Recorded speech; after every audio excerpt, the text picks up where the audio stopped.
So last night's Monday Night Raw was pretty decent. It was not a horrible show. However, there's still some storylines, plot lines that I'm not feeling at all, okay? Let's start with how we opened the show. Right, we had Seth Rollins with his 10 masked men. I still don't understand why there's 10 different guys around him wearing a mask. I really don't understand. But that's what's happening, right? So he calls out Paul Heyman and basically saying any superstar that's willing to work with Paul Heyman, he will destroy. And obviously, I mean, there's a couple names that I can think of. Logan Paul, Austin Theory, Brock Lesnar. So Paul Heyman comes out looking really rough. I mean, obviously it's makeup and stuff, but he looks really, really bad. He walks down, he's like, you know, has a little limp, but he calls out Brock Lesnar, and Brock Lesnar comes out. Luckily, he didn't slip this time, but he comes out, walks into the ring, and they both stare down each other, Seth Rollins and Brock Lesnar. And when things look like they're already set, it's going to be Brock Lesnar versus Seth Rollins at WrestleMania. We get Oba. Oba comes out, marches down, and basically, you know, hits his finishing move on Brock Lesnar. So we may be getting a triple threat, I'm thinking, on WrestleMania, or maybe Oba and Brock and Seth Rollins has something else to do. We'll see. I like that they didn't make it predictable, because honestly, I had no idea Oba was coming out. No idea. Even though it makes sense, because Oba and Brock Lesnar, they're both two giants, right? Oba Femi coming out with Brock Lesnar, that was a good moment, right? And you need these moments. So, yeah, this was a pretty good opening segment for Raw. Now, I just want to talk about the segments that felt important, right? I'm not going to talk about any filler, right? There was a lot of filler. I feel like every show has a lot of filler. I'm going to stop complaining about it because it doesn't look like they're going to change it anytime soon. So I'll just briefly go over the filler stuff, okay? Some people may not think this is filler, right? Penta being a mid-card champion. We had Penta versus Dragon Lee. Penta retained the IC championship. Stephanie McCurr defeated Raquel Rodriguez. Natalya defeated Maxine Dupree. El Grande Americano defeated the OG El Grande Americano. Okay, at least Dominic Mysterio is no longer the IC champion. However, giving it to Penta, I know Penta has a lot of fans, okay? I'm not one of them, right? His promos, to me, aren't captivating, right? They're not engaging. He can't, in my opinion, there's no story with a Penta.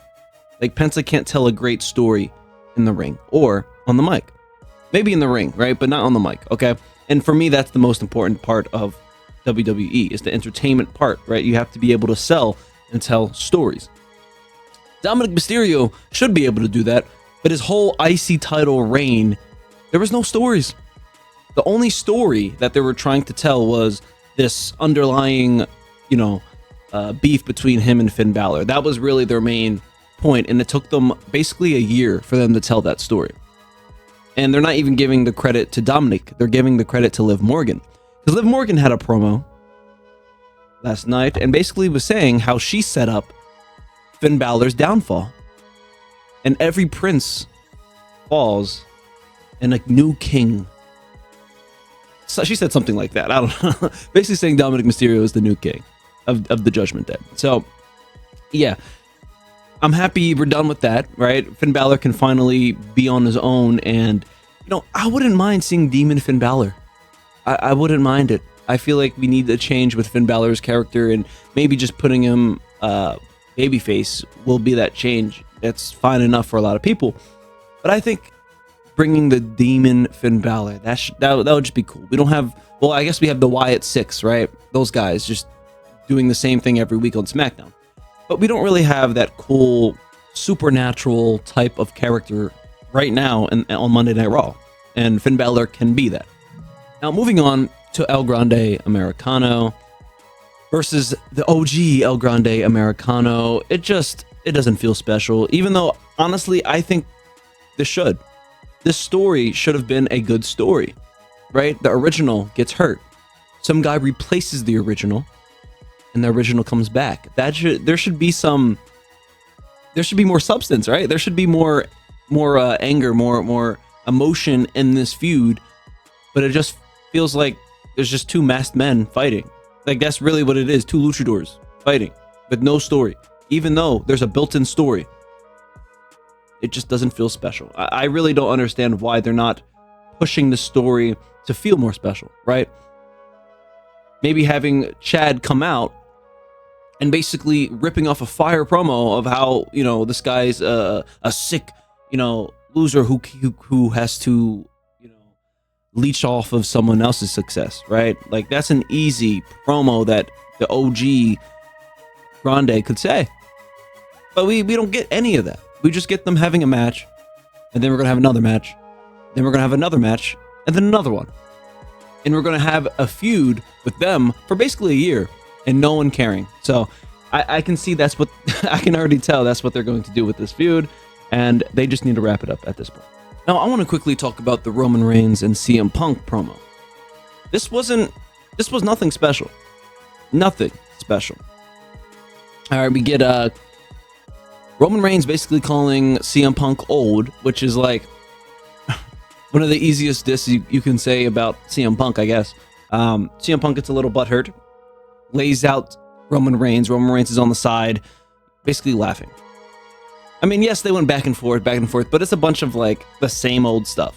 You know, there's no real story between them. It's just like, you're old, you're this, you left WWE, you know, it's that type of stuff. So, yeah, I'm not really, this promo battle between the two wasn't really great.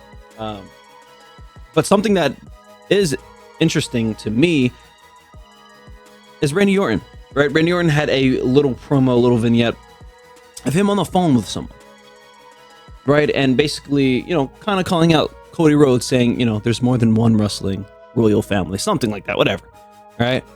And people are, you know, curious to see who he was on the phone with, because he was on the phone with someone who has a wrestling royal family.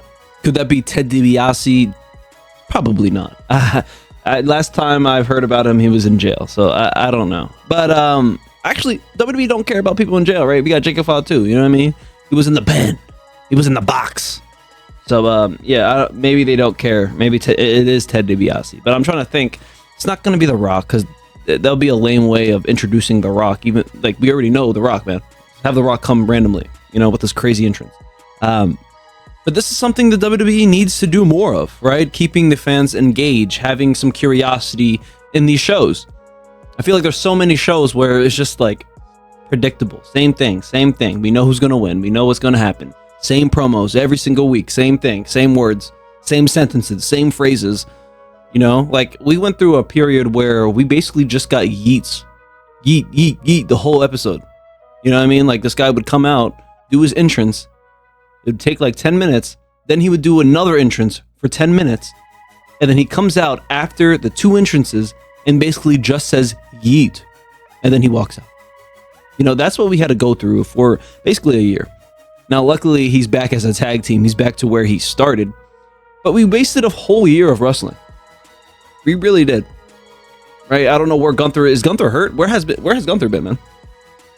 So I don't know what Gunther has been doing. Maybe is he hurt? He might be hurt. I don't know. But I think Jey Uso kind of ruined Gunther's momentum at that time where he tapped out to Jey Uso.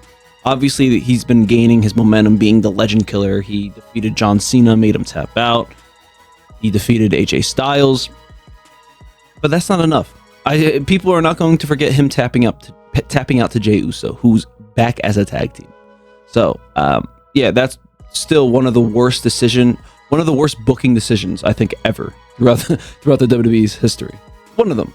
Having Jey Uso win the Royal Rumble, that's probably the biggest mistake.